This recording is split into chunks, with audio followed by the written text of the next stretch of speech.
Snow White and the Seven Dwarfs. Once upon a time, a princess named Snow White lived in a castle with her father, the king, and her stepmother, the queen.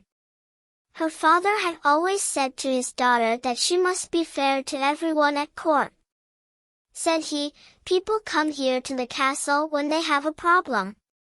They need the ruler to make a fair decision. Nothing is more important than to be fair.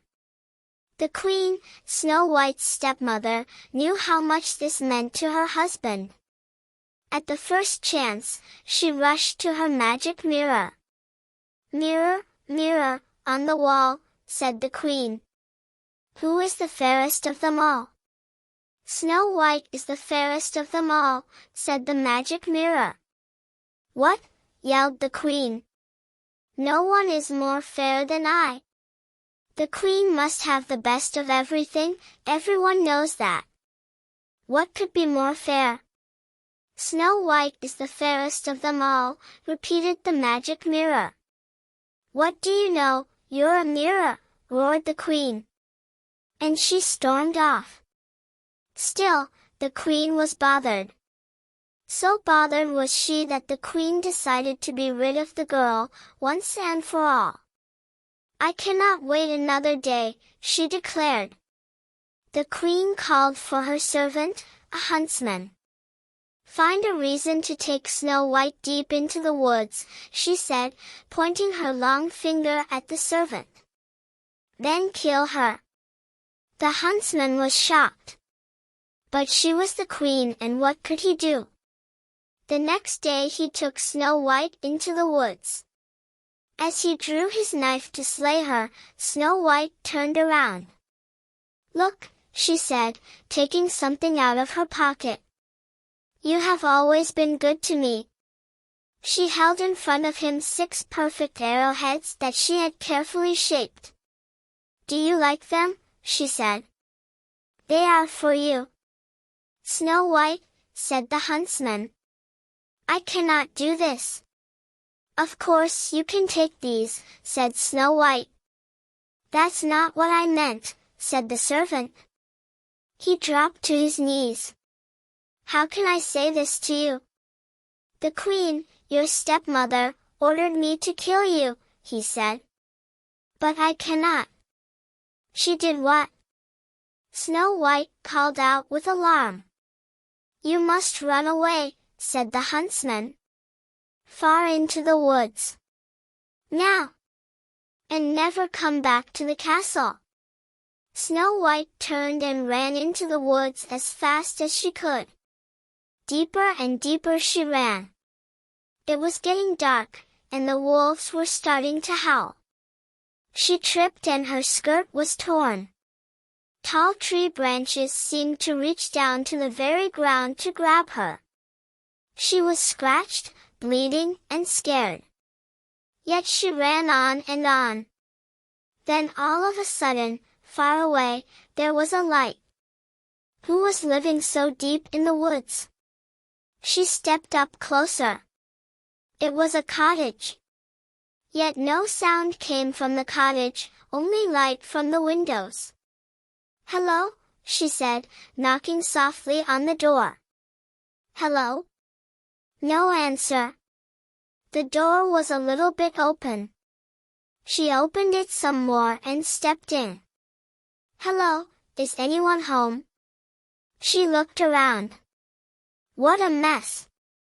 She had never seen a messier living room. "This cottage may be the biggest mess I ever saw," she thought. "But it's a roof over my head for tonight. Maybe if I clean up around here, I can earn my sleep." As she cleaned, she thought of someone she already missed. Before her father had remarried, she and a prince who lived in the next kingdom were getting to know each other.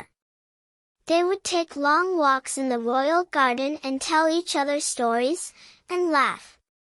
After the queen had moved into the castle, her stepmother had made a new rule: no more visitors. Now the prince had to slip over the palace gate in secret. He would call out to her from under her window and they could talk a bit that way. It wasn't as good as the long walks, but it was the best they could manage. Now that she had to run away from home, would she ever see him again? After Snow White cleaned up the living room, she went upstairs. On the second floor, there were 7 little beds lined up in a row, as if for children. Tired from cleaning, Snow White yawned and lay across all 7 of the beds. Soon she fell fast asleep. In the meantime, the 7 dwarfs were heading home from a long day of working in the jewel mines. When they opened the door, you can imagine their surprise when they saw their cottage all cleaned up. "What kind of magic is this?" said one of the dwarfs, whose name was Doc. "I wouldn't mind more magic like this," said another of the dwarfs with a smile. His name was Dopey. "We'd better check upstairs," said another dwarf, whose name was Grumpy. "Something is fishy around here, that's for sure."